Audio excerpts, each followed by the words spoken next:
Okay, cemetery should be back there. I gotta go quick.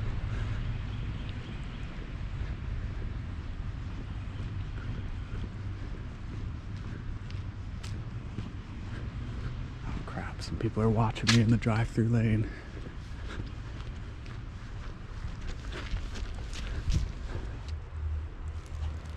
Hey guys, welcome back to Cemetery Scout. I just ducked into the bushes behind this CVS pharmacy propane tank.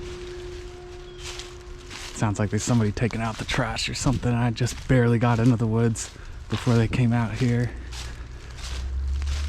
So the cemetery that I'm looking for is through these woods. I found this trail right here, or I guess it's kind of a trail, real overgrown now. I'm just kind of hoping that this will take me where I need to go. Whew, there's some people in the drive-through the pharmacy as I ducked into the woods. And they were definitely giving me the eye because I just kind of sprinted up behind the dumpster. Oh man, I think I see it already.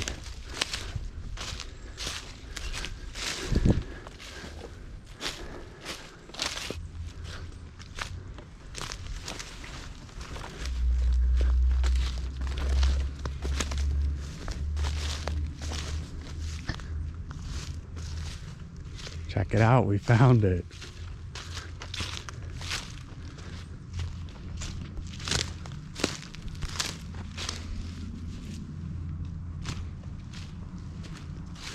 Looks like I'm right behind some houses, so I'm probably gonna have to keep my voice down a little for this one.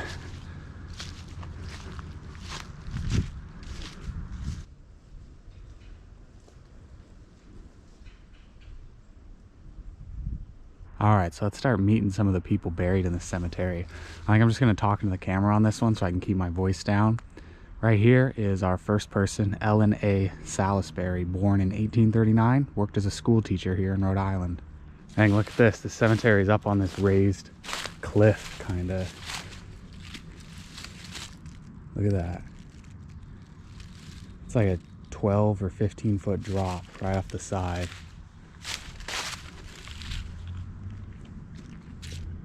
Right above the reservoir.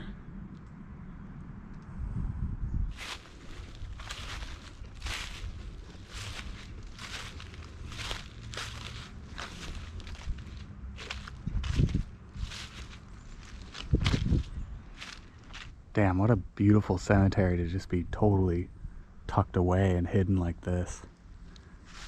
Literally no chance you would find this if you didn't know exactly where to look. Alright, by now you probably noticed this big obelisk right here. Well, it was erected to honor the Cook family. And of the Cook family, the person I want to tell you about is right here, James Sullivan Cook. Now this guy had quite the plethora of work and life experience. He was born to Quaker parents in 1810, grew up working on a farm and going to school in Providence. And as an adult, he moved up into northern Rhode Island and spent time working as a store clerk, volunteering on school committees, working in manufacturing, cashiering at the Pasquag National Bank. He even served a few terms as a Rhode Island state senator. And eventually he started a small company producing fine cashmere clothing. And hey, you know what? Cook's partners in that cashmere company are actually in this cemetery too. They are right over here. Pitts Sayles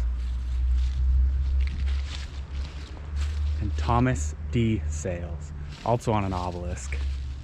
Together with James, these guys called their textile company Sayles, Cook & Co. Now there's actually quite a few more members of the Sayles family buried in the cemetery beyond these two. And you know what? Textile manufacturing must have been in their blood, because pretty much all of the Sayles family were at one point involved in the textile business, and they're pretty successful, becoming one of the largest textile manufacturers in the entire Northeast. They operated like giant, massive mills along Rhode Island's rivers and brooks. The largest of which capable of housing hundreds of workers at a time. And this reservoir right here is actually on one of the rivers that one of the very first of those mills was established.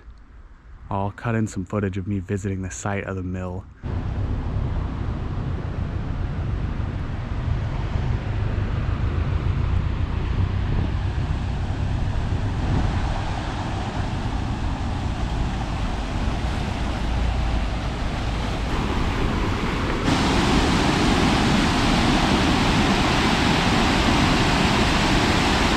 would used to have a big water wheel around here somewhere that would spin, and that would power the mill.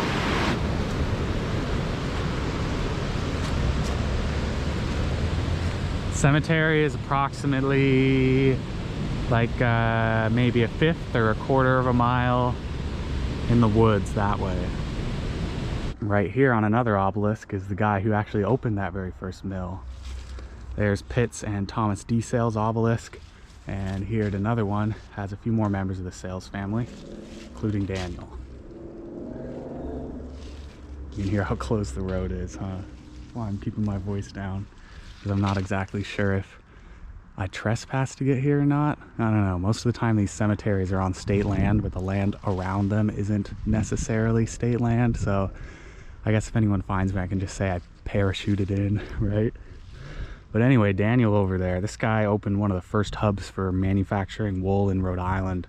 At first it was like really small, like basically just a little mill for local farmers to bring in light personal loads of unprocessed wool.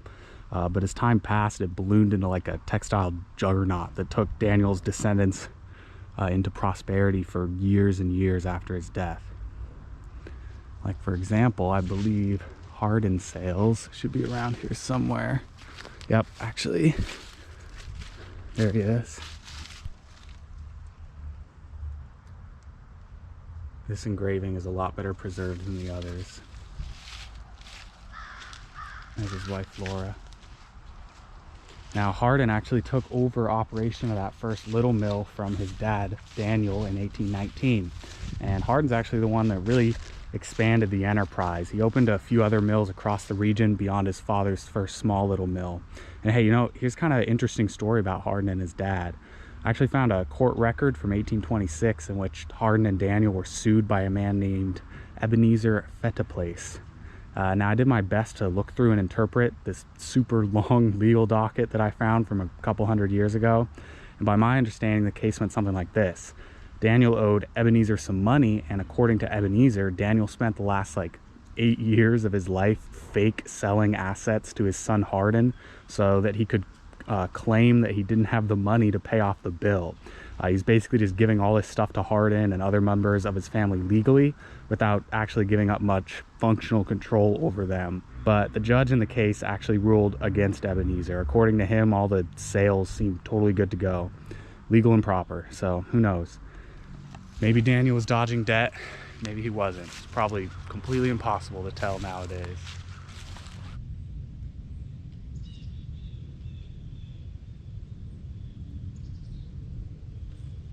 Hey, let's stop back by Thomas D. Sayles for a second. Remember him? He was the one that started that cashmere company with James Cook.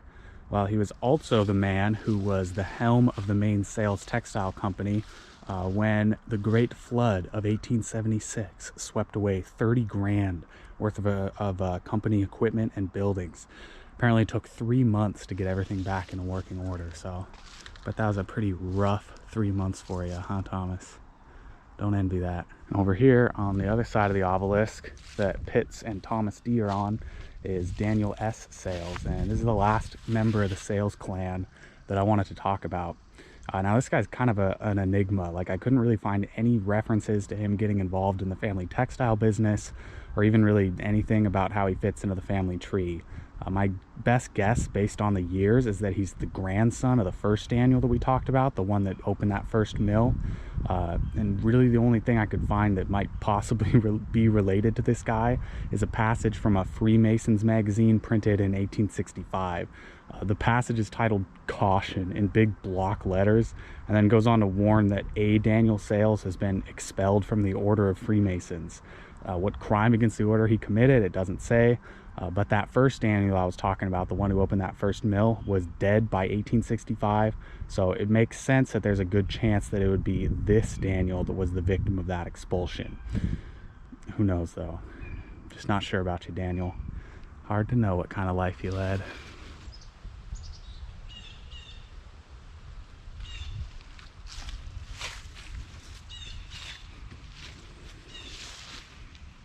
And last but not least, we're going to step back over to the big obelisk.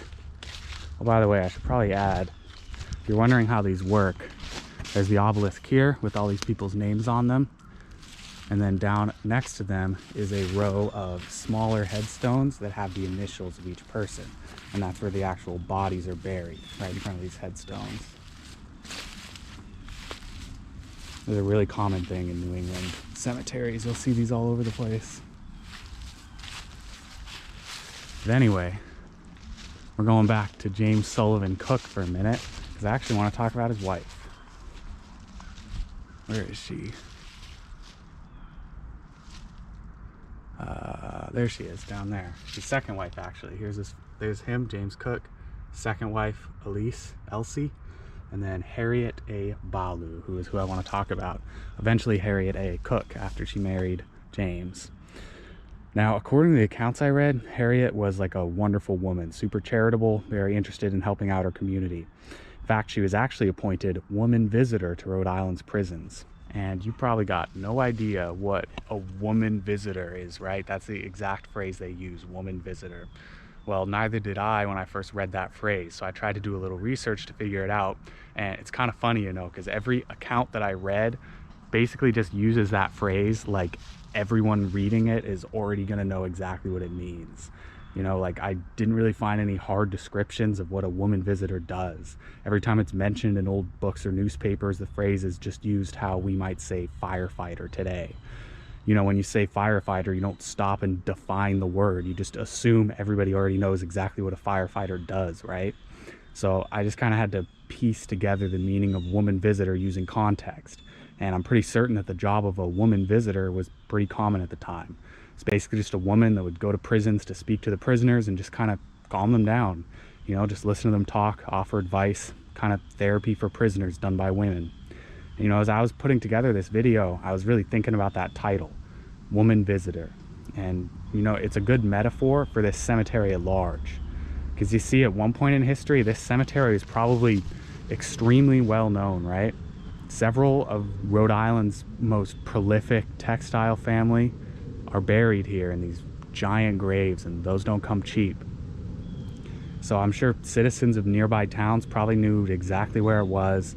It was well known, easy to find, just like the title of Woman Visitor was a common phrase, something you didn't have to look up to define. But now they're both antiques, right?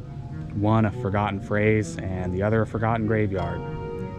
But the meaning and history behind both is still right there if you really want to go grab it like we did today. I'll see you next time.